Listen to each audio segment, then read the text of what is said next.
दुनिया एथिपाई व्यस्त अच्छी देखो पढ़ा गोटे पद आम माथ्यू 6 अध्याय 32-33 पद आम पढ़ा दुनियार व्यस्तता यहाँ दुनिया एथिपाई सबु समय रे से छाटिपिटी व्यस्त होता है लिखागला एणु कौन खाइबा अबा कौन पीबा कि कौन पिंधिबा यह कोई चिंतित हो ना यहाँ दुनियार व्यस्तता दुनियार व्यस्तता यही 3टा विषय कौन खाइबा कौन पीबा कौन पिंधिबा यही सब विषय व्यस्त प्रिय माने आमर ख्रिस्टियान लोक माने आमे जदि मन कर कौन बाहागर को जाऊ कौन पार्टी को जाऊ आमे एते व्यस्त होना के जन देखिबे से माने कौ शाढ़ी पिंधि बोली व्यस्त थे आलमेरा सब शाढ़ी गुड़िक काढ़ी रखी देथिबे निजे पिंधुथिबे आ पचारुथिबे एटा भल लागबो हाँ ये भल लगे तुम तो न देखी कही दौच तुम्हें देख टे मो आड़े देखी ना कह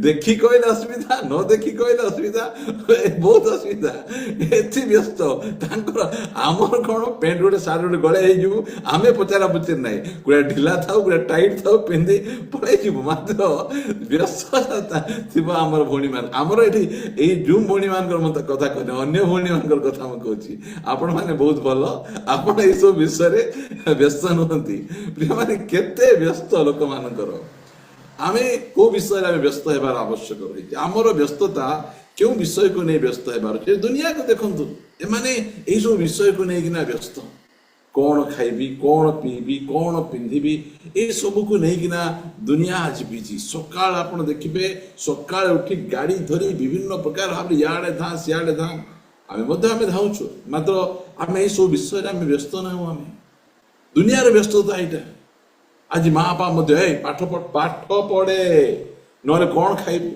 कौन पीबू कौन पिंधिबू पूरा पूरी से एबे ये सब काम नहीं एबे पाठ पढ़े जिते बेले देखले बेले बेले ये पुओ झील मैंने भावुवे धीरे कर बापा को पचारे बापा माँ जर्मनी आनीच कि बापा पचारे कौन में जर्मनी हिटलर आसला ना से माँ हिटलर पर कौन हो खाली सब बेटा कर माने आमे यही प्रकार हेबा कथा नुहे आमर व्यस्तता आ दुनियार व्यस्तता समान रहिबार नहीं आमे जेते व्यस्त थिले मध्ये आम प्रार्थना आमे करि परिबा जेते व्यस्त थिले मध्ये आमे चर्च जाई परिबा देखंतु क्रिश्चियन लोक माने जेते व्यस्त थिले मध्ये रविवार दिन चर्च न गले से मान को भल लागे नहीं घरे जिते भल तरकारी जोटा चर्च जीवार आवश्यक रही जदि से माने आउट ऑफ स्टेशन थिले पचारुथिबे जेंति मधुआ माने कुआडे गले धीरे बुझी जानिदेबे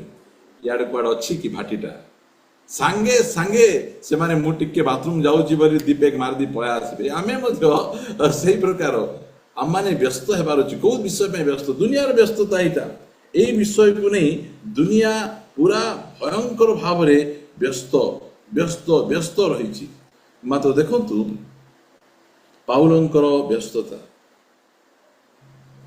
पढ़ंतु मो सहित रोमियो पुस्तक 9 अध्याय कि व्यस्त होचंती मोहर हृदय रे गभीर दुख और निरंतर वेदना हेउछि तांकर व्यस्तता देखंतु पाउल कहते मोर हृदय रे गभीर दुख और निरंतर वेदना कौन पे वेदना मो बापा प्रभु को जानी नहांती मो भाई प्रभु को जानी नहांती मोर भौणी प्रभु को जानी नहांती से माने ये सब को न जानी से माने नरक आड़ को जाउछंती से माने पाप आड़ को जाउछंती अंधकार आड़ को जाउछंती पाउलंकर व्यस्तता पाउलंकर वेदना टिके देखंतु आज आमे क्रिश्चियन माने आमे जो समय रे परिवा किनिबा पय हाट को जाऊ आमे भलो आलू भलो कोबी भलो बैगण खोजिबार अछि आमे ओना नहीं मात्र व्यस्तता दुख मत लागे पारछि ए जो परिवा वाला को केमती यीशु को विषय कहि परिबी ए साड़ी वाला को केमती यीशु को विषय कहि परिबी प्रिय माने एटा गोटे क्रिश्चियन रो व्यस्तता पाउलंकर व्यस्तता कोन जो पाउल कहउचंती आनंद करो सर्वदा आनंद करो प्रभु को ठारे आनंद करो मात्र भितरे पाउल कहउचंती मोर हृदय रे गभीर दुख वेदना कौन में पाउल आगे आपन कोला खाइबा को नहीं कि पॉकेट रे पैसा नहीं कि आपन काहे केते व्यस्त होचंती ଏଥିପାଇଁ ବ୍ୟସ୍ତ ହେଉଛି କ'ଣ ପାଇଁ? ଏହା ମୁଁ ଖ୍ରୀଷ୍ଟଙ୍କ ସାକ୍ଷାତରେ ସତ୍ୟ କହୁଅଛି, ମିଥ୍ୟା କହୁନାହିଁ।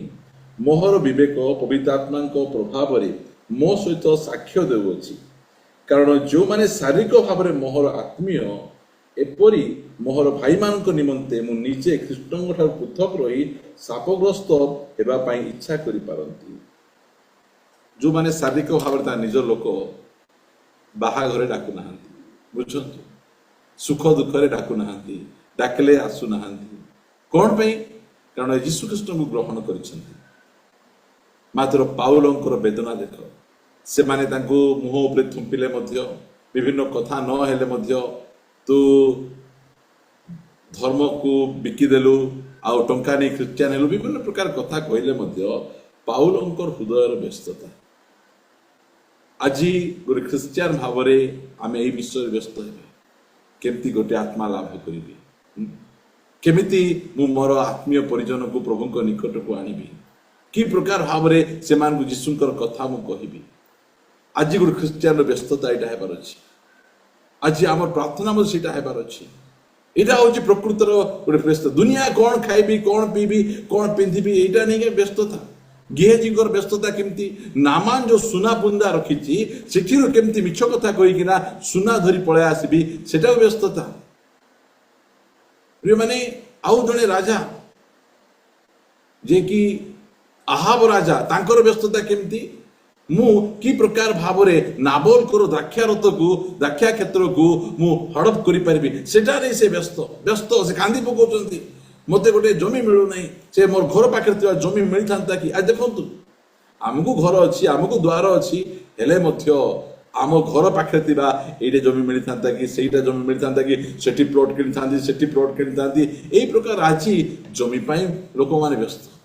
ଆହାବ ରାଜା ହେଇକିନା ସେ ଏତେ ଧନ ସମ୍ପତ୍ତିର ମାଲିକ ହେଲେ ମଧ୍ୟ ସେ ନାବୋଦର ଦ୍ରାକ୍ଷା କ୍ଷେତ୍ର ଟିକେ ନେବା ପାଇଁ, ତାର ଜମି ଟିକେ ନେବା ପାଇଁ ସେ ବ୍ୟସ୍ତ। ଆଜି ଜମି ଧନ୍ଦାର ଲୋକ ବ୍ୟସ୍ତ। କିଏ ତ ସପୋର୍ଟ କେମିତି ମିଳିବ, ଏଠି ମିଳିବ, ସେଠି ମିଳିବ। ଏଇଟା ହଉଛି ନାମାନର ଗୁଣ। ସେ ମିଛ କଥା କହିକିନା ସପୋର୍ଟ ଧରି ପଳେଇ ଆସୁଛି ଗେହେଜୀ। ପ୍ରିୟମାନେ, ଆଜି କେଉଁ ଆଡ଼େ ଆମେ ବ୍ୟସ୍ତ ଅଛୁ? ଆମର ବ୍ୟସ୍ତତା କ'ଣ ପାଉଲଙ୍କ ପରି ଅଛି କି? ମୋର ଆତ୍ମୀୟ ଲୋକମାନଙ୍କ ନିମନ୍ତେ ମୋର ହୃଦୟ କ'ଣ ସେମିତି ହେଉଛି କି? ମୁଁ ଯେତେବେଳେ ପ୍ରଭୁଙ୍କୁ ଜାଣିଲି, ମୁଁ ଫାଷ୍ଟ ପର୍ସନ ଯିଏକି ଖ୍ରୀଷ୍ଟିଆନ ପରିବାରରେ ଜନ୍ମଗ୍ରହଣ ହେଇ ଖ୍ରୀଷ୍ଟିଆନ ଭାବରେ ଜଣା ନଥିଲା। ଦୀର୍ଘ 23 ବର୍ଷ ଧରି ଯୀଶୁଙ୍କୁ ହୃଦୟ ସହିତ ଘୃଣା କରୁଥିଲି। ଯୀଶୁଙ୍କୁ କାଟି ଖାଇବି, ପୋଡ଼େଇ ଖାଇବି ବୋଲି ମୁଁ କହୁଥିଲି। ମୋ ଯୀଶୁଙ୍କୁ 1% ମଧ୍ୟ ପସନ୍ଦ ନଥିଲା। କାହିଁକି ପସନ୍ଦ ନଥିଲା? କାରଣ ମୁଁ ଯେଉଁ ଦେଶରେ ରହିଛି, ସେ ଦେଶର ଯେଉଁ ଭଗବାନ ଦେବୀ ଦେବତା ମାନେ, ସେମାନେ ଖଣ୍ଡା କାତି ବିଭିନ୍ନ ପ୍ରକାର ଧନୁଷର ଗଦା ଧରି ଲୋକମାନଙ୍କୁ କୁଟୁକୁଟା ପିଟିବେ ସେମାନେ। ମାତ୍ର ଯୀଶୁ ଖ୍ରୀଷ୍ଟ ସେମିତି ପରମେଶ୍ୱର ନଥିଲେ। ଅନ୍ୟକୁ ମାରିବା କଥା ଛାଡ଼, ସେ କହୁଥିଲେ ଗୋଟେ ଗାଲରେ ଚାପଡ଼ା ମାରିଲେ ଆଉ ଗାଲ ଦେଖେଇ ଦିଅ। ନିଜେ ସେମିତି କଲେ, କ୍ରୁଶ ଉପରେ ସେ ମରୁଛନ୍ତି। ମତେ ଭଲ ଲାଗିଲା ନାହିଁ। ଏଇଟା ଗୋଟେ କି ପ୍ରଭୁ? ଏଇଟା ଏମିତି ଦୁର୍ବଳ ପ୍ରଭୁଙ୍କୁ ଆମକୁ କ'ଣ ପାଇଁ ଦରକାର? ଏଟା ଦରକାର ନାହିଁ। ମୁଁ ହୃଦୟ ସହିତ ଘୃଣା କରୁଥିଲି। ପ୍ରିୟମାନେ, ଯେତେବେଳେ ମୁଁ ଜାଣିପାରିଲି ଯେ ସେଇ ଯେତେବେଳେ କଣ୍ଟା ପିଟା ଯାଉଥିଲା, ନୀରବ କାହିଁକି ରହିଲେ? ସେ କାହିଁକି ହାତ ଦେଖେଇଦେଲେ? କାହିଁକି ସେ ପିଠି ଦେଖେଇଦେଲେ? କାହିଁକି ଗାଲ ଦେଖେଇଦେଲେ? ମୋର ଲାଗି ଯଦି ସେ ମୁଖ ପିଟେ କହିଥାନ୍ତେ ମୋର କିଛି ଭୁଲ ନାହିଁ, ତାହେଲେ ମତେ ଚୁଟି ଧରି ଘୋଷାଡ଼ି ନେଇଯାଇଥାନ୍ତେ। ମତେ ପ୍ରେମ କରି ମୋ ଜାଗାରେ ସେ କ୍ରୁଶ ଉପରେ ସେ ଚଢ଼ିକିନା ସେ ମୃତ୍ୟୁବରଣ କରିଛନ୍ତି। ମୋ ପାଇଁ ସେ ନୀରବ ରହିଗଲେ। ଏଇ କଥା ମୁଁ ଜାଣିଲି ତଳେ, ସେଇ ସ୍ଥାନରେ ମୋ ଜୀବନକୁ ସମର୍ପଣ କରିବା। ଏଇଟା ପ୍ରଭୁ ନା। ଅନ୍ୟକୁ ମାରିବା ପିଟିବାଟା ପ୍ରଭୁ ନାହିଁ, ଅନ୍ୟକୁ ବଞ୍ଚେଇବା ଲୋକ ପ୍ରଭୁ। ସେତେବେଳେ ମୋ ଜୀବନକୁ ପ୍ରଭୁଙ୍କ ଠାରେ ମୁଁ ସମର୍ପଣ କଲି। ଆଉ ସେଇ ଦିନଠୁ ମୋର ପ୍ରାର୍ଥନା, ମୋ ପରିବାରର କେହି ଜଣେ ମଧ୍ୟ ନରକକୁ ଯିବେ ନାହିଁ। ମୋର କେତେ ପ୍ରାର୍ଥନା, ମୋ ଜେଜେବାପା ଯେତେବେଳେ ଚାଲି ଯାଉଥିଲେ, ମୋ ହୃଦୟରେ କେତେ ଗଭୀର ଦୁଃଖ, ପ୍ରାର୍ଥନା କରୁଥିଲେ, ପ୍ରଭୁ ମରିବାଟା ତ ମରିବୁ ଆମେ ସମସ୍ତେ, ମାତ୍ର ପ୍ରଭୁଙ୍କୁ ନ ଜାଣିକା ନ ମରିବା ପୂର୍ବରୁ ସେ ପ୍ରଭୁଙ୍କୁ ଗ୍ରହଣ କରି ମରନ୍ତୁ। ମୋ ଖାନଦାନରୁ କେହି ଜଣେ ମଧ୍ୟ ନରକକୁ ନ ଯାଆନ୍ତୁ, ସମସ୍ତେ ପରିତ୍ରାଣ ପ୍ରାପ୍ତ ହୋଇ ସ୍ୱର୍ଗକୁ ଯାଆନ୍ତୁ। ଆଜି ଗୋଟେ ଖ୍ରୀଷ୍ଟିଆନର, ଗୋଟେ ପ୍ରଭୁଙ୍କ ଦାସଙ୍କର ଏଇଟା ବେଦନା ରହିବାର ଅଛି। ଆମେ ତ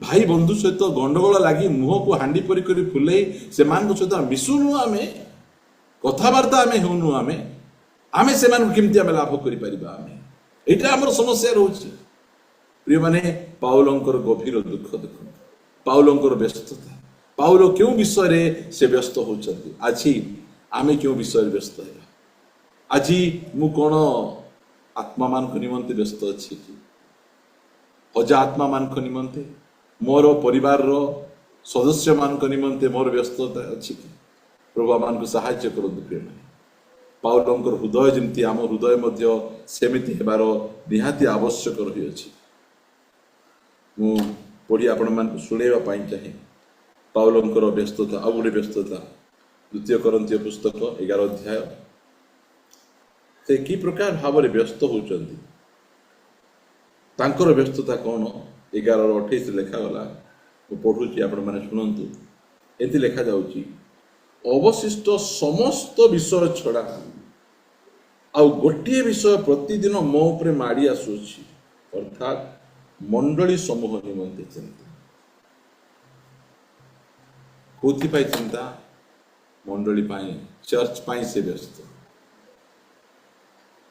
चर्च केमती आत्मिक जीवन रे बढ़िबो चर्च केमती मजबूत हेबो चर्च रो भाई भाई मध्य रे केमती प्रेम स्थापन हेबो एजा व्यस्तता पाउलंकर प्रिय माने आज चर्च गुड़िक आपण देखिबे एमती परिस्थिति आम चर्च गुड़िक हेलाणी गंडगोल लागिबे एते गंडगोल लागुछंती मु मते केदा चर्च रे बसिछि गंडगोल चलीथिबो जेते बुझेले बुझबे नै से माने लास्ट को पुलिस आसीबे पुलिस आसिकिना हमको बुझाउछंती पुलिस आसले आप बुझिबो आमे आज मंडली अवस्था गुड़िक सेमती अच्छी जे सेक्रेटरी होते से पैसा खाई देते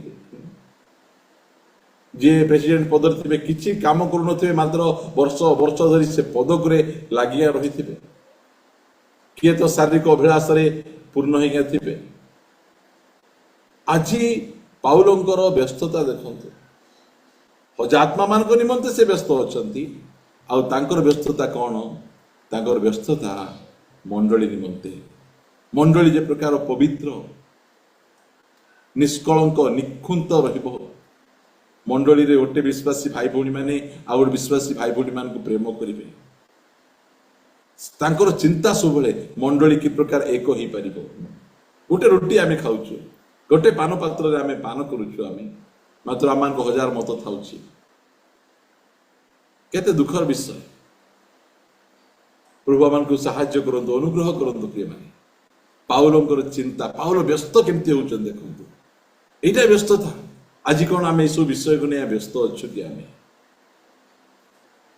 दीर्घ मास धरी मु घर काम एका थी मात्र मोर व्यस्तता घर काम केबे मधे हेई नहीं प्रभु जानती घर काम व्यस्त केबे मधे हेई नहीं मु सब बेले सेवा कार्य व्यस्त मु रहिबा पाई चाहे कोठी जीवी केमती करबी केमिति मंडली को मु स्ट्रांग करि परिबी आज आमर व्यस्तता सेटा रहिबा आंठेबार अछि उपवास करिबार अछि एबे मध्य मोर दी जण भाई से माने ब्रांच चर्च गले फोन करथिले आमे जाउछु आपण टिके आम प्रार्थना करिवे जानि छथि हमको प्रार्थना किए करिवे आज आमे क्योंथि पाई व्यस्त अछु आमर व्यस्तता क्योंथि पाई आज आमे एंति व्यस्त अछु कि ए जूम सेवा कार्य चली छी केमिति जूम सेवा कार्य रे आमे समस्त मिले मिसी रहिबा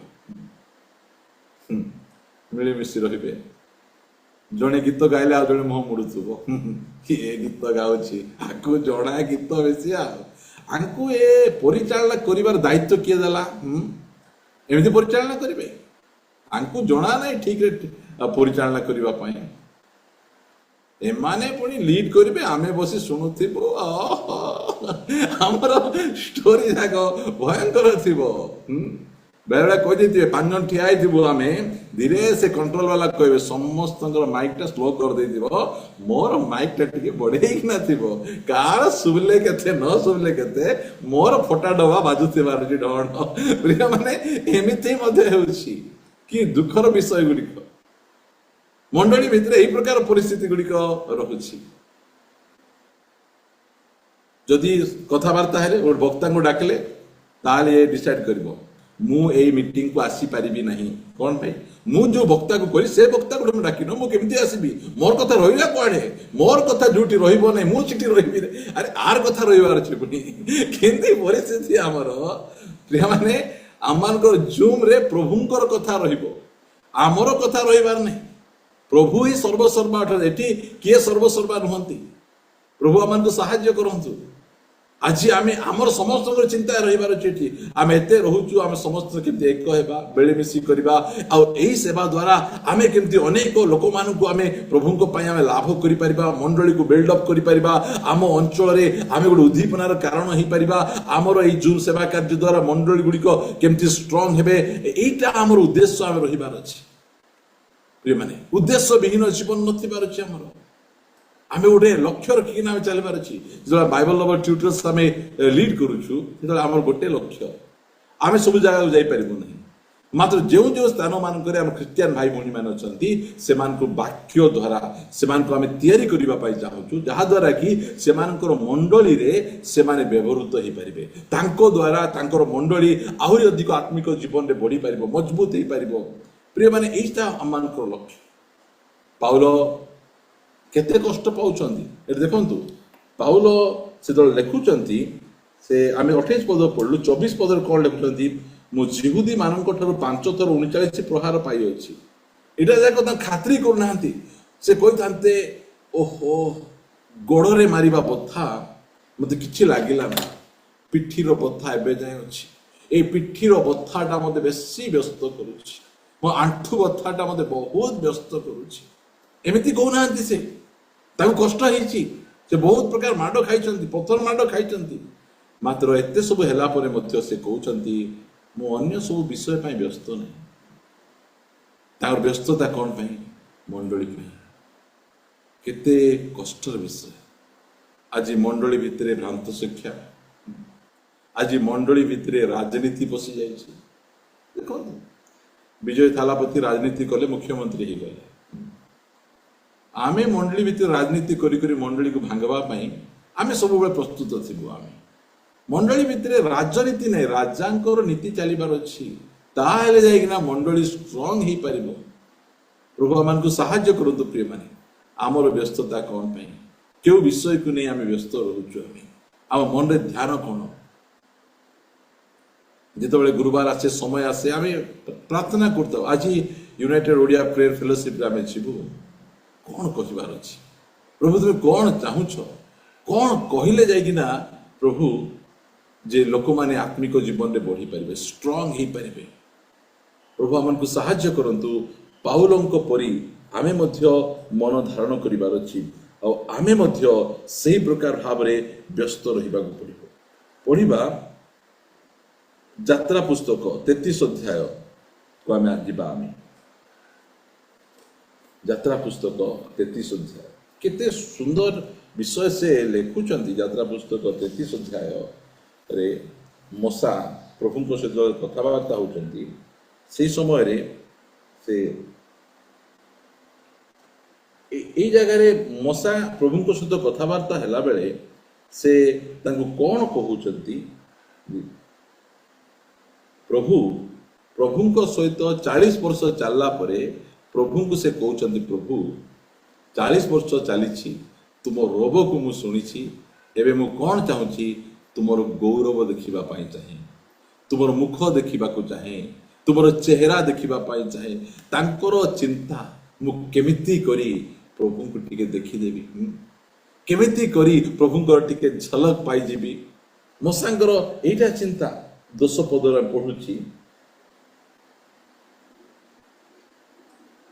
ତମ୍ବୁ ଦ୍ୱାରରେ ଅବସ୍ଥିତ ମେଘସ୍ତମ୍ଭ ଦେଖନ୍ତେ ସମସ୍ତ ଲୋକ ଉଠି ପ୍ରତ୍ୟେକ ଆପଣା ଆପଣା ତମ୍ବୁ ଦ୍ୱାରରେ ଥାଇ ପ୍ରଣାମ କଲେ। ମନୁଷ୍ୟ ଯେପରି ମିତ୍ର ସହିତ ଆଳାପ କରେ, ସେପରି ସଦାପ୍ରଭୁ ମୁଖାମୁଖି ହୋଇ ମଶାଙ୍କ ସହିତ ଆଳାପ କଲେ। ଦେବତାରେ ମଶା ଛାଉଣିକି ବାହାରି ଆସିଲେ, ଆଉ ନୁନର ପୁତ୍ର ଝିଅସୁୟ ନାମକ ତାଙ୍କର ଯୁବା ପରିଚାରକ ମଧ୍ୟରୁ ପ୍ରସ୍ଥାନ କଲେ ନାହିଁ। ଅନନ୍ତର ମଶା ସଦାପ୍ରଭୁଙ୍କୁ କହିଲେ, ଦେଖ, ତୁମେ ଏହି ଲୋକମାନଙ୍କୁ ଘେନି ଯିବା ନିମନ୍ତେ ମୋତେ କହୁଅଛ, ମାତ୍ର ତୁମେ ମୋ ସଙ୍ଗରେ କାହାକୁ ପଠେଇବ, ଏହା ତୁମେ ମୋତେ ଏବେ ଜଣେଇ ନାହ। ତଥାପି ତୁମେ କହିଅଛ, आम्भे नाम द्वारा तुम्भको जाणु और तुम्भे आम्भ दृष्टि रे अनुग्रह पात्र होइअछ। उत्तम मु जेबे तुम्भ दृष्टि रे अनुग्रह पात्र होइअछि तेबे विनय करूअछि मु तुम्भ दृष्टि रे अनुग्रह पाइबा सकाशे जेपरि तुमको जानी पारिबी एथिपाई तुम्भे बे मते आपणार गति जणाओ पुणी एही गोष्ठी जे तुम्भ लोक एहा विवेचना कर सेतेबेले से कहले आम्भर श्रीमुख तुम्भ सहित गमन करिवे पुणी तुम्भे पुणी आम्भे तुमको विश्राम देवा। केते सुंदर प्रार्थना करुचंती 18 पदरे कहउचंती से पुणी से विनय करी कहले तुम्भे मते आपना महिमा देख। से उत्तर देले आम्भे तुम सम्मुख दे आपणार समस्त उत्तमता गमन करैबा तुम सम्मुख रे सदाप्रभु नाम घोषणा करिबा आम्भे जहाको अनुग्रह करू ताहाको अनुग्रह करिबा जहाको दया करू आमे ताहाको दया करू। प्रिय माने केते सुंदर भावरे असंभव विषय प्रभु कहले जे आमको देखि किना के बंची पारिबे नहीं मात्र तुमे इच्छा करिछ आमको देखेबा। से गुटे पत्थरर से कोण भितर लुचेई किना से तांकर महिमा को देखाउछ।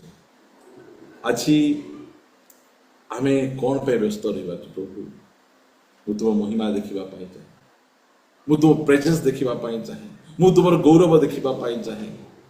आछि गोटे ख्रिस्टियान व्यस्तता दुनिया लोकर व्यस्तता छाड़ी दियो से माने कोन खाइबे कोन पीबे कार जमी टिके नहीं जिबे कार सुना बना टिके नहीं जिबे किए गाड़ी किनिबो किए घर किनिबो किए कौन करिबो से सब निमंते लोक माने व्यस्त अछंती।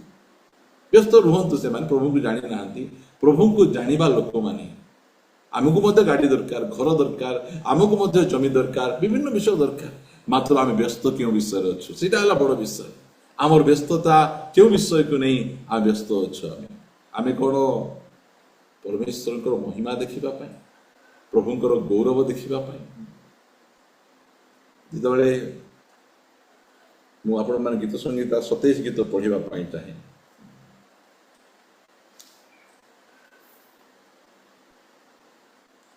27 गीत दाऊदंकर जो साक्ष्य टी शुणु कि प्रकार भाव से कहते 4 पद मु सदा प्रभुंकर सौंदर्य देखिबा पाई और ताहांको मंदिर रे अनुसंधान करिबा पाई जेपरि जावजीवन सदा प्रभु गृह रे वास करी एक विषय मु सदा प्रभु निकट में मागी अच्छी ताहा ही मु अन्वेषण करी। देखंतु चर्च को जीवार विभिन्न उद्देश्य लोक मानकर अच्छी मात्र यही जगार दाऊद कहते मुझे जाऊँगी चर्च को जे मु तुमर सौंदर्य को देखिपारि तुमर सुंदरता को देखिपारि तुमर महिमा को देखिपारि। प्रिय माने सिनेमा हॉल रे प्रभु को सुंदरता न थाए हाट बजार रे प्रभु को सुंदरता देखिए बने परमेश्वर को सुंदरता चर्च से देखिए सहभागिता देखिए तांको लोक मान को निकट देखिए जेतबेले अनेक जन आम मानकर केवल भाई से साक्ष्य रे कहते जो मुझे सहित जाऊली से कहते भाई आम यही स्थान में बसिक आम मद पीऊलु भयंकर मद पीबार आम मुझे पचारि एवं कौन पीवा इच्छा लगुच कह ना एवं नहीं एबे मते टिके मते इच्छा लागुने से बासना सुनले ही मते बांति लागुची मु ताको जीवन रे प्रभुंकर महिमा को देखुथि गोटे मदुआ लोक से जो मद पीबार से साक्ष्य दउथिले मद जो मुंड को चढ़ी जीवो बोरिंग रे 25 हांडी पानी मारिकिना मुंडरे ढाळला परे तांकर निशा भांगुथिला तांकर हां हेले मध्य आउ गोटे दिन से पीबार का मात्र एबे एते भद्र एते नम्र एते अभिषिक्त ही प्रभुंकर सेवा करुछन आमे देखु परमेश्वर गोटे मधुआ को प्रभु सेवक करें परमेश्वर करें गोटे मंडली ताड़नाकारी को मंडली गठनकारी करें गोटे कैरेक्टरलेस स्त्री लोक गोटे सुसमाचार प्रचार कहानी करें यहाँ हूँ प्रभुंर सौंदर्य के कहे जीशु डाके देखते प्रभु आस आस ए मंदिर सौंदर्य देख कि भयंकर मंदिर यीशु ख्रीष्ट कौन कहले से कहले तुम कौन सुंदरता देखुच ए मंदिर गोटे पत्थर आ गोटे पत्थर ऊपर रही सब जाक भूमिसात हो प्रिय माने चर्चर सुंदरता चर्चर सिलिंग एसी डेकोरेशन विश्वासी मानकर जीवन शैली ସେମାନେ କେମିତି ବଞ୍ଚୁଛନ୍ତି, ସେମାନଙ୍କ ସାକ୍ଷ୍ୟ କେମିତି ରହିଛି, ସେଇଟା ହେଲା ଚର୍ଚ୍ଚର ସୁନ୍ଦରତା। ପ୍ରଭୁ ଆମମାନଙ୍କୁ ଅନୁଗ୍ରହ କରନ୍ତୁ ପ୍ରିୟମାନେ। ଆମମାନେ ଚର୍ଚ୍ଚକୁ ଆମେ କ'ଣ ପାଇଁ ଯାଉଛୁ? ପରମେଶ୍ୱରଙ୍କର ସୌନ୍ଦର୍ଯ୍ୟକୁ ଦେଖିବା ପାଇଁ। ଦାଉଦଙ୍କର ସେଇଟା ମଶାଙ୍କର ଅଭିଳାଷ ଥିଲା। 40 ବର୍ଷ ପ୍ରଭୁ ମୁଁ ତୁମ ରବ ଶୁଣିଛି, କାନରେ ତ ମୁଁ ଶୁଣିଛି, ମୋର ଆଖିକୁ ଟିକେ ଧନ୍ୟ କରିଦିଅ, ମୁଁ ଖାଲି ତୁମର ଟିକେ ଆକାର ଦେଖିବା ପାଇଁ ଚାହେଁ। ପ୍ରଭୁ ତାଙ୍କୁ କହିଲେ, ମୋର ଆକାର ଦେଖିକି ବଞ୍ଚି ପାରିବେନି, ହେଲେ ମଧ୍ୟ ତୁମେ ତ ମାଗିଛ, ମୁଁ ତୁମ ପାଇଁ ଗୋଟେ ବନ୍ଦୋବସ୍ତ କରିବି। ସେ ଚାଲିଯିବା ସମୟରେ ତାଙ୍କର ପିଠିକୁ ମଶା ଦେଖିଲେ। କି ଭୟଙ୍କର ଆମ ପରମେଶ୍ୱର। ଆମେ କ'ଣ ପାଇଁ ବ୍ୟସ୍ତ? ଆମେ ବ୍ୟସ୍ତ ରହିବାର ଅଛି। ଆଉ ଗୋଟେ ବିଷୟ କହି ଆମେ ସମାପ୍ତ ଆଡ଼କୁ ଯିବା। ଆମେ କହିବା ପାଇଁ ତ ଅନେକ ବିଷୟ ଆମେ କହିପାରିବା। ପ୍ରେଜ୍ ଦ ଲର୍ଡ। ଲୁକ ସୁସମାଚାର 10 ଅଧ୍ୟାୟ। ଜଣଙ୍କ ଘରକୁ ଯୀଶୁ ଗଲେ, ତାଙ୍କୁ ଡାକିଲେ। ଡାକିବା ଲୋକ ହେଲେ ମାର୍ଥା। ମାର୍ଥା ତାଙ୍କୁ ଡାକି ଘର ଭିତରେ ନେଇକି ବସଉଛନ୍ତି। ଆଉ ବସେଇଲା ପରେ ମିଟିଂ ଚାଲିଲା। ଯେଉଁ ମିଟିଂ ଚାଲିଛି, ମାର୍ଥା ଯୀଶୁଖ୍ରୀଷ୍ଟଙ୍କ ସହିତ ଆହୁରି ଜଣେ 12 ଜଣ ଆସିଛନ୍ତି, 13 ଜଣ ଲୋକ ରହୁଛନ୍ତି ଘରେ। ସେମାନେ କ'ଣ ଖାଇବେ? ଡାଲି ଖାଇବେ, ପନିର ଖାଇବେ, କ୍ଷୀରି ଖାଇବେ, କ'ଣ ଖାଇବେ, ଏସବୁ ବିଷୟକୁ ନେଇକିନା ମାର୍ଥା ବ୍ୟତିବ୍ୟସ୍ତ ହେଉଛନ୍ତି। ମାର୍ଥାଙ୍କର ବ୍ୟସ୍ତତା କେମିତି ଯୀଶୁଖ୍ରୀଷ୍ଟଙ୍କୁ ଖାଇବା ପିଇବା ଦ୍ୱାରା ଖୁସି କରେଇଦେବି। ଖାଇବା ପିଇବାରେ ଖୁସି କରାଇବା ପାଇଁ ଯୀଶୁଖ୍ରୀଷ୍ଟ ଖାଇବେ, କାହିଁକିନା ଆମେ ମଧ୍ୟ ଖାଇବୁ। ଯୋଉଠି ମଧ୍ୟ ଗଲେ ରୋଷେଇ ବାସ ଭଲ କଲେ ଆମେ ମଧ୍ୟ ଖାଇବୁ। ମାତ୍ର ଆମେ କେଉଁଥି ପାଇଁ ବ୍ୟସ୍ତ ହେବାର ଅଛି? ମାର୍ଥା ପଢିବା ଆମେ 40 ପଦ। କିନ୍ତୁ ମାର୍ଥା ପରିଚର୍ଚ୍ୟା ବିଷୟରେ ବହୁତ ବ୍ୟସ୍ତ ହେଉଥିଲେ। 39 ପଦରେ ମରିୟମ ନାମ୍ନୀ ତାଙ୍କର ଜଣେ ଭଗ୍ନୀ ଥିଲେ। ସେ ପ୍ରଭୁଙ୍କ ପାଦ ତଳେ ବସି ତାଙ୍କର ବାକ୍ୟ ଶୁଣୁଥିଲେ। ଡାକିଲା କିଏ? ମାର୍ଥା। ଫାଇଦା ଉଠାଉଛି କିଏ? ମରିୟମ। ବେଳେ ମିଟିଂ ଆମେ ଡାକିଥିବୁ, ଲୋକମାନେ ଫାଇଦା ଉଠାଉଥିବେ, ଆମେ ଡାଲି ଚାଉଳ ଟେଣ୍ଟ ଅମୁକ ସମୁକରେ ଆମେ ବ୍ୟସ୍ତ ଥିବୁ। ଆମେ ଅନ୍ୟମାନେ ସମସ୍ତେ ଆରାମସେ ବସି କହିଲା ବେଳେ ଝାଳ ନାଳ ହେଇକିନା ଆମେ ସବୁ ଆମେ କରୁଥିବୁ। ଆମ ଚର୍ଚ୍ଚରେ ଆମେ ରୁଲ ରେଗୁଲେସନ କରିଦେଇଛୁ। ମିଟିଂ ଆରମ୍ଭ ହେବା ପୂର୍ବରୁ ରୋଷେଇ ସରିଯିବାର ଅଛି। ଆଉ ମିଟିଂ ଚାଲିଥିବ, ଏ ଫୁଟଣ ଏ ଅମକ ଆଣ, ସେ ସମକ ଆଣ, ସେ ସିଷ୍ଟମ ନାହିଁ। ଯେଡ଼େ ବଡ଼ଟା ହେଲେ ମଧ୍ୟ ମିଟିଂ ଷ୍ଟାର୍ଟ ହେଲା ବେଳେ ଆମର କୌଣସି ଭାଇ ଭଉଣୀ ମାନେ ରୋଷେଇ ଜାଗାରେ ନଥିବେ, ସମସ୍ତେ ଆସି ଚର୍ଚ୍ଚରେ ବସିଥିବେ। ଦେଖନ୍ତୁ, ବକ୍ତା ଆସିଥିଲେ ମଧ୍ୟ ଚେୟାର ସଜା ଚାଲିଥିବ, ବକ୍ତା ଆସିଥିଲେ ନା ଜରି ବିଞ୍ଚା ଚାଲିଥିବ, ମାଇକଟା ବାଜୁନଥିବ, ବ୍ୟାଟେରୀ କିଣିବାକୁ ଯିବେ, ସେତେବେଳେ ଏଇସବୁ ବିଷୟ ଗୁଡ଼ିକ ଲୋକମାନଙ୍କ ଚାଲିଥିବ। କାହିଁକି ନା କୌଣସି ପ୍ରକାର ଡିସିପ୍ଲିନ ନଥିବ ତାଙ୍କଠାରେ। ପ୍ରଭୁଙ୍କର ସେବା କାର୍ଯ୍ୟରେ ମାର୍ଥା ପରି ବ୍ୟସ୍ତ ହେବାର ଏତେ ଆବଶ୍ୟକ ନାହିଁ। ମାର୍ଥା ପରିଚର୍ଚ୍ୟା ବିଷୟରେ ବ୍ୟସ୍ତ। ଏତେ ଲୋକ ଖାଇବେ କେମିତି, ବସିବେ କେମିତି, ଇଏ କେମିତି ବ୍ୟସ୍ତ ହେବାକୁ ନାହିଁ। ଆମେ ତାକୁ ପୂର୍ବରୁ ପ୍ଲାନ୍ କରି ରଖିବାର ଅଛି। ଆମେ ମାତ୍ର ଏ ଲେଖାଯାଉଛି 40 ପଦରେ, ମାର୍ଥା ପରିଚର୍ଚ୍ୟା ବିଷୟରେ ବହୁତ ବ୍ୟସ୍ତ ହେଉଥିଲେ।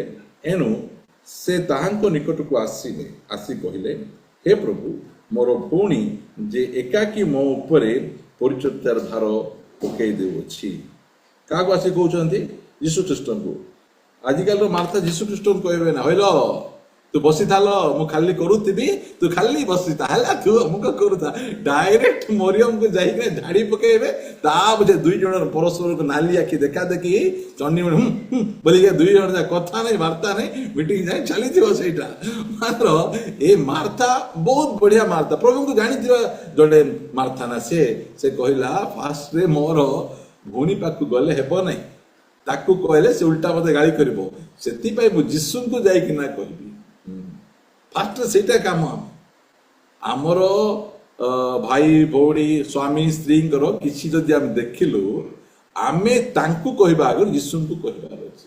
ପ୍ରଭୁ, ମୋର ସ୍ତ୍ରୀଙ୍କର, ମୋର ସ୍ୱାମୀଙ୍କର ଏମିତି ଟିକେ ପ୍ରୋବ୍ଲେମ ରହିଛି, ତୁମେ ଟିକେ ବୁଝାଉନ ତାଙ୍କୁ। ଆମେ ପ୍ରଭୁ ତୁମେ ବସିଥାଅ, ତୁମେ ଠିକରେ ବୁଝେଇ ପାରିବନି, ମୁଁ ବୁଝେଇବାରେ PhD କରିଛି, ମୁଁ ଯାଇ ବୁଝେଇବି। ଏମିତି ବୁଝାବୁଝି ହେବେ, ଆହୁରି ମାସେ ଯାଏ ମୁହଁ ଦେଖା ଦେଖି ହେବ ନାହିଁ, ସେମିତି ଷ୍ଟୋରି ଜାଗା ଥିବ। ମାତ୍ର ଏଇ ଜାଗାରେ ମାର୍ଥା ସେ ଯୀଶୁଙ୍କୁ ଯାଇକିନା କହୁଛନ୍ତି। କେତେ ବଢିଆ ଏଇ ସବୁ ବିଷୟ ଗୁଡ଼ିକ ବାଇବଲରୁ ଆମେ ଯୋଉ ପଢୁଛୁ, ଆମକୁ ଏତେ ଖୁସି ଲାଗେ। ମାର୍ଥାଙ୍କର ଉତ୍ତମ ଗୁଣ ସେ ପରିଚର୍ଚ୍ଚା କରୁଛନ୍ତି, ଆଉ ସେ ସିଧାସଳଖ ଯାଇକିନା ସେ ମରିୟମକୁ କିଛି କହୁନାହାନ୍ତି, ସେ ଯୀଶୁଖ୍ରୀଷ୍ଟଙ୍କୁ ଯାଇ କହୁଛନ୍ତି। ଯୀଶୁଖ୍ରୀଷ୍ଟଙ୍କୁ ଯେତେବେଳେ ଯାଇକିନା କହିଲେ, କଣ ବୋଲି କହିଲେ, କମ୍ପ୍ଲେନ ଦେଖନ୍ତୁ, ସେ ଆସି କହିଲେ, ହେ ପ୍ରଭୁ, ମୋର ଭଉଣୀ ଯେ ଏକାକି ମୋ ଉପରେ ପରିଚର୍ଚ୍ଚାର ଭାର ପକେଇ ଦେଉଅଛି, ସେ ଆଡ଼କୁ ଆପଣଙ୍କର ମନ ନାହିଁ। ଯୀଶୁଖ୍ରୀଷ୍ଟଙ୍କ ମଧ୍ୟ କମ୍ପ୍ଲେନ, ଆପଣଙ୍କର ମନ ୟାଡେ ନାହିଁ କି ପ୍ରଭୁ? ମୁଁ ଏତେ ପରିଶ୍ରମ କରୁଛି ରୋଷେଇ ଘରେ, ମୋ ଆଡେ ମନ ତମେ ଦେଉନ ଟିକେ ହେଲେ? କାହାକୁ ଜଣକୁ ଗଲେ କହିଛ ଯାଅ ଯାଅ ଯାଅ ମାର୍ଥାକୁ ଟିକେ ସାହାଯ୍ୟ କରିବ ବୋଲି, ଏତିକି କହିବାକୁ ତୁମେ ପାରୁନ କି ପ୍ରଭୁ? ହେଲା ପରି ସେ କହୁଛନ୍ତି। ମାତ୍ର ଯୀଶୁଖ୍ରୀଷ୍ଟ ତାଙ୍କୁ କହିଲେ, ମତେ ସାହାଯ୍ୟ କରିବା ନିମନ୍ତେ ତାକୁ କୁହନ୍ତୁ। ଆମେ ହେଲେ କହେ ମରିୟମ ଉଠେ ଯା ସାହାଯ୍ୟ କରିବ, ଆମେ କହିଦେଇଥାନ୍ତୁ ଆମେ। ମାତ୍ର ଯୀଶୁଖ୍ରୀଷ୍ଟ କଣ କହୁଛନ୍ତି, ମାର୍ଥାକୁ ଉଲ୍ଟା ଶୁଣାଉଛନ୍ତି।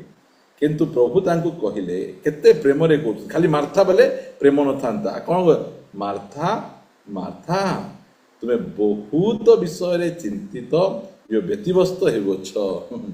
ଆମେ ତ ଏମିତି ଚର୍ଚ୍ଚରେ ବସି ବାକ୍ୟ ଶୁଣୁଥିବା ସମୟରେ ରୋଷେଇ ଘର କଥା ଆମକୁ ମନେ ପଡୁଥିବ, ଢାଙ୍କୁଣିଟା ଘୋଡେଇଲି କି ଘୋଡେଇଲି ନାହିଁ, ଗ୍ୟାସ୍ ବନ୍ଦ କଲି କି ବନ୍ଦ କଲି ନାହିଁ, ଝରକା ଖୋଲା ଅଛି କି ବନ୍ଦ ଅଛି, କାଳେ ଝରକା ଯଦି ବନ୍ଦ ନଥିବ ଖୋଲା ଥିବ ବିଲେଇ ପଳେଇ ଆସିଲେ କେମିତି ହେବ ବୋଲି ଆମର ବାକ୍ୟ ଆଡେ ନଥିବ, ବିଲେଇ ଆଡେ ଆମର ଧ୍ୟାନ ଥିବ। ଆମର ମାନେ ପ୍ରଭୁ ଆମମାନଙ୍କୁ ଅନୁଗ୍ରହ କରନ୍ତୁ, ଆମର ଧ୍ୟାନକୁ ଆମେ ଠିକରେ ଆମେ ଲଗେଇବାର ଅଛି। ଏ ଭାଇମାନେ ମଧ୍ୟ ଭିତରେ ବସିକିନା ଗାଡିଟା ରଖିଲି ଯେ ହ୍ୟାଣ୍ଡେଲ ଲକ୍ ପକେଇଲି କି ନାହିଁ, ଯଦି ହ୍ୟାଣ୍ଡେଲ ଲକ୍ ପକେଇ ନାହିଁ ତ କିଏ ନେଇଯିବ। ତାପରେ ସିଆଡେ ଆଉ କେତେ ଜଣ ଭଉଣୀ ବାକି ଭାଇମାନେ ମଧ୍ୟ ଏତେ କଷ୍ଟଲି ବୁଟଟା କିଣିକିନା ଆଣିଛି, ବାହାରେ ଚର୍ଚ୍ଚ ବାହାରେ ରଖିଦେଇଛି, ବୁଟଟା ଯଦି କି ଚୋରେଇକା ନେଇଗଲା ବୋଲେ କେମିତି କରିହେବ? ବୁଟ ଆଡେ ମନ ଥିବ, ସେଥିପାଇଁ ଚର୍ଚ୍ଚରେ ଚପଲ ଚୋର ବୁଟ ଚୋର କିଏ ନଥିବେ, ଆଉ ଚର୍ଚ୍ଚରେ ବେଶୀ କଷ୍ଟଲି ବୁଟ ସୁଟ ପିନ୍ଧିକିନା ମଧ୍ୟ ଆଇବାର ଆବଶ୍ୟକ ମଧ୍ୟ ନାହିଁ। ସେଠି ଆମର ବାକ୍ୟ ଆଡେ ପ୍ରଭୁଙ୍କ ଆଡେ ଆମକୁ ଧ୍ୟାନ ରହିବ, କୋଉ ଆଡେ ଆମେ ବ୍ୟସ୍ତ? ଏଠି ଯୀଶୁ ଘରେ ଆସିଛନ୍ତି, ମାତ୍ର ମାର୍ଥାଙ୍କର ବ୍ୟସ୍ତ ଅଲଗା ଆଡେ, ମୁଁ ତ ବ୍ୟସ୍ତ ଅଛି, ସବୁକୁ ବ୍ୟସ୍ତ କରିଦେଇ ଅଛନ୍ତି ନା, ମୁଁ ବ୍ୟସ୍ତ ବୋଲେ ସବୁ ବ୍ୟସ୍ତ, ମତେ ମୁଣ୍ଡ ବଥା ବୋଲେ ସବୁକୁ ମୁଣ୍ଡ ବଥା, ମତେ ଭୋକ ବୋଲେ ସବୁକୁ ଭୋକ, ଏଇ ପ୍ରକାର ଥିବେ। ମୁଁ ଯେତେବେଳେ 10th ପଢୁଥିଲି, ମୋର ଚିନ୍ତା ଭାବନା କଣ ଥିଲା, ଦୁନିଆର ସବୁ ଲୋକ 10th ଆକା ପଢୁଛନ୍ତି ବୋଲି ଭାବୁଥିଲି। ତାହା ପଛେ ମୁଁ ଜାଣିଲି ନାହିଁ ସବୁ ଲୋକ ନାହିଁ, ମୁଁ ଆକା ପଢୁଛି ବୋଲିକିନା ମୁଁ ବୁଝିଲି। କାରଣ ଯୁଆଡେ ଦେଖିଲେ ଖାଲି ସେଇ MBD ଟେକ୍ସଟ ବୁକ୍ ଦେଖା ଯାଉଥିଲା, ତା ପଛେ ଡାଇରେକ୍ଟ ଅପୋଜିଟ୍ ଟେକ୍ସଟ ବୁକ୍, ସବୁଆଡେ ଦେଖିଲେ 10th ପିଲାମାନେ ଗଲା ପରେ ଲାଗୁଥିଲା। 7th ପଢିଲା ବେଳେ ବି ସେମିତି ଲାଗୁଥିଲା, 10th ବେଳେ ମଧ୍ୟ ସେମିତିକା ଲାଗୁଥିଲା। ମାତ୍ର ସେମିତି ନୁହେଁ, ଆମର ମାଇଣ୍ଡରେ ସେ ସବୁ ଜାଗା ଫିଟି ଯାଇଥିବ। ପିଲା ଥିଲା ବେଳେ ଯେତେବେଳେ ଆମେ କାହା ଘରେ ଆଗରକୁ ଯାଇକିନା ଜାମ୍ବୁ ଆମ୍ବ ତୋଳିକିନା ଆଣୁଥିଲୁ, ସେତେବେଳେ ସେ ପାର୍ଟି କରି ଆମ ପଛେ ଦୌଡ଼ି ପଳେଇ ଆସୁଥିଲା, ଧାଇଁ ପଳାଇକୁ ଧାଇଁ ପଳେଇ ଆସିଲା ପରେ କିଛି ସମୟ ଗଲାବେଳେ ସାଇକେଲ ଜଣେ ସ୍ପିଡରେ ଗଲେ ତାକୁ ଦେଖି ଆମେ ଚମକି ଯାଉଛୁ, ଆମକୁ ଧରିବାକୁ ଆଇଲା କିଏ ବୋଲି ଆମେ ସେମିତି ବେଳେ ଭାବୁଥିଲୁ। ଆମେ ପ୍ରିୟ ମାନେ ଏଇଠି ଆମେ ଦେଖୁଛୁ ମାର୍ଥାଙ୍କର କି ପ୍ରକାର ବିଷୟ। 42 ପଦରେ ମରିୟମଙ୍କର ବ୍ୟସ୍ତତା ଦେଖନ୍ତୁ। ମରିୟମ କେମିତି ବ୍ୟସ୍ତ, କିନ୍ତୁ ଅଳ୍ପ କେତୋଟି ହେଲା, ବରଂ ଗୋଟିଏ ମାତ୍ର ପ୍ରୟୋଜନ ମରିୟମ ତ ଉତ୍ତମ ଭାଗ ମନୋନୀତ କରିଅଛି, ଆଉ ତାହା ତାହାଠାରୁ ହରଣ କରାଯିବ ନାହିଁ। ପ୍ରିୟମାନେ ଏଟାକୁ ମାର୍ଥା କମ୍ପ୍ଲେନ କଲେ କି ଶୈତାନ କମ୍ପ୍ଲେନ କଲେ କି ସରକାର କମ୍ପ୍ଲେନ କଲେ ମଧ୍ୟ ଏଇ ଭାଗଟା ଆମଠାରୁ କିଏ ନେଇପାରିବେନି। ଏଇଟା ହଉଛି ଉତ୍ତମ ଭାଗ। ଯେତିକି ଯାକ ଭାଗ ଅଛି, ମାର୍ଥାର ବ୍ୟସ୍ତତା କଣ, ମୁଁ ପ୍ରଭୁଙ୍କର ପାଦ ତଳେ ବସିବି, ପ୍ରଭୁ ଯାହା କହୁଛନ୍ତି ତାହା ଶୁଣିବି। ଆମେ ଫାଷ୍ଟ ଶୁଣିବାର ଅଛି, ଆମେ ଶୁଣିବୁ ନାହିଁ ଫାଷ୍ଟରେ, ତାହେଲେ କରିବୁ କେମିତି? ଆମର ବ୍ୟସ୍ତତା କି ପ୍ରକାର ରହିବାର ଅଛି। ପ୍ରିୟମାନେ ଆମେ ଦେଖୁଥିଲୁ ପାଉଲଙ୍କର ବ୍ୟସ୍ତତା ହଜାତ୍ମା ମାନଙ୍କ ନିମନ୍ତେ, ପାଉଲଙ୍କର ବ୍ୟସ୍ତତା ମଣ୍ଡଳୀ ନିମନ୍ତେ, ମୋଶାଙ୍କର ବ୍ୟସ୍ତତା ପ୍ରଭୁଙ୍କର ମହିମା ଦେଖିବା ପାଇଁ, ମରିୟମଙ୍କ ବ୍ୟସ୍ତତା ମୁଁ କେମିତି ପ୍ରଭୁଙ୍କ ପାଦ ତଳେ ବସିବି। ଆଜି ଆମେ କେଉଁ ବିଷୟ ନେଇକି ବ୍ୟସ୍ତ? ଦୁନିଆ ତ ତାର ବ୍ୟସ୍ତତା ତା ଆଡେ ସେ ରଖିଛି। ଆଜି ଲୋକଙ୍କୁ ବଡ ହେବାର ବ୍ୟସ୍ତତା, ଏ ବ୍ୟସ୍ତତା ବିଲକୁଲ ଭଲ ନୁହେଁ। ବଡ ହେବାର ନିଶା, ବଡ ପ୍ରଭୁ କରିବେ, आमे निजको आमे बड़ कले आमे बड़ हो पारिबा नहीं प्रभु ऊपर डिपेंड आमे करिवा पाई शिखिबा आज टिके निजको टिके आमे आमे समीक्षा करिबा जे मु ठीक विषय रे व्यस्त अछि कि मोर व्यस्तता कौन प्रभुंको दृष्टि ग्रहण योग्य से मरियम को सर्टिफिकेट देले मरियम जो विषय रे व्यस्त हेउची सेटा होची राइट विषय उपयुक्त विषय से विषय रे बीपी हुए नहीं से विषय रे डायबिटीज हुए नहीं कहीं आज आम अनेक विषय व्यस्त हो जाऊ आम बीपी बढ़ी जाए आम सुगर पड़े आसे आम विभिन्न प्रकार रोग रे आम व्यतिव्यस्त हो प्रिय माने आम उत्तम भाग रे आम व्यस्तता हेबार अछि उत्तम भाग को आम मन्वित करिबार अछि से विषय जदि आम व्यस्तता हेबा आज आसंतु आम अनेक समय रे बहुत आवश्यक नथिबा विषय गुड़िक आम व्यस्त होता मात्र आज आम उपयुक्त विषय व्यस्तता हेबा हजा आत्मा मान निमंते व्यस्त हेबा आम जाउतिबा मंडली आम जाउतिबा जूम सेवा कार्य निमंते आम टिके निजको व्यस्त रखिबा प्रार्थना करिबा से भौणी आज आसले नहीं कौन हेतिबो से भाई आज आसले नहीं टिके प्रार्थना करिबा फोन कर टिके कथाबार्ता हेबा से विषय जदि आम व्यस्तता रहिबा ताहाले हममानकर भलो हेबो प्रिय माने आ मरियम को परि प्रभु को पाद तले बसिबा पई आम व्यस्तता हेबा प्रार्थना आम करिबा पई जिबा प्रभु को निकट रे आम प्रार्थना आम करिबा दुनियार व्यस्तता और आमर व्यस्तता समान आमर व्यस्तता अलग साउलो राजा साउलो दाऊद को टिके बेसी प्रशंसा करदेबारु से एते व्यस्त हो गले जे दाऊद को मारिबा पई गुडौछन आम ठारू लोक टिके बड़ हो गले व्यस्त होछु आम ठारू के टिके उच्च को पळेला परे मो ठारू उच्च को पळेला आमे से पर व्यस्त होछु ए व्यस्तता गुडी को भलो नहीं एटा दुष्ट आत्मा मंद आत्मा आम घेरी पकाए प्रिय माने आसंतु आम उपयुक्त विषय रे निजको व्यस्त रखिबा प्रभुंको ठारे व्यस्त रखिबा आज आम प्रभुंको उपस्थिति निजको व्यस्त रखिबा उत्तम भागरे आम निजको व्यस्त रखिबा आम प्रार्थना करिबा पई जिबा एकमात्र स्वर्गीय पिता मु तुमको हृदय सहित धन्यवाद दिए कारण तुमे मोर परमेश्वर मो पाई तुमे चिंता करूछो मो पाई जोशना करूछो राजा तुमको गौरव उपरे गौरव दिए महिमा उपरे महिमा दिए कारण तुमे क्यों विषय आम व्यस्त रहिबार अछि क्यों विषय आम चिंतित रहिबार अछि क्यों विषय आम निजको समर्पण करिबार अछि तुमे आज आमको पुनर्बार शिक्षा देले प्रभु दुनिया लोकंकर विषय प्रभु आज आम कोन गेहजी परी नामान रो धन संपत्ति में व्यस्त अछि आहाब राजा परी प्रभु आज कौन प्रभु नाबोत रो द्राक्षा क्षेत्र जमी टिके नेबा पय व्यस्त अछि प्रभु दुनिया लोक परी कौन खाइबी कौन पीबी एमती व्यस्त अच्छु प्रभु से व्यस्तता आमको नष्ट करदेव से व्यस्तता आम आत्मिक जीवन को नष्ट करदेव से व्यस्तता आमको असार रास्ता नहीं जीव प्रभु प्रार्थना करुछ उत्तम विषय आमको व्यस्त करी रख प्रभु उत्तम भाग मन्वित करने दया कर साहाय्य कर धन्यवाद दिए पुनर्बार Odia united Odia prayer fellowship निमंते जो प्रकार ना अच्छी यूनाइटेड से प्रकार यूनाइटेड ही काम करने दया कर तुम्हें साहाय्य कर समस्त मध्य यूनाइटेड दियो एकता तुम्हें दियो मिलन तुम्हें दियो आ प्रेम मिलमिशी रही तुम आगमन पर्यंत प्रभु तुम सेवा कार्य निजक समर्पण करेंगे तुम गौरव अन्वेषण करेंगे साहाय्य कर सकल गौरव महिमा तुमको दे प्रार्थना प्रिय प्रभु यीशु नाम रे मागुछु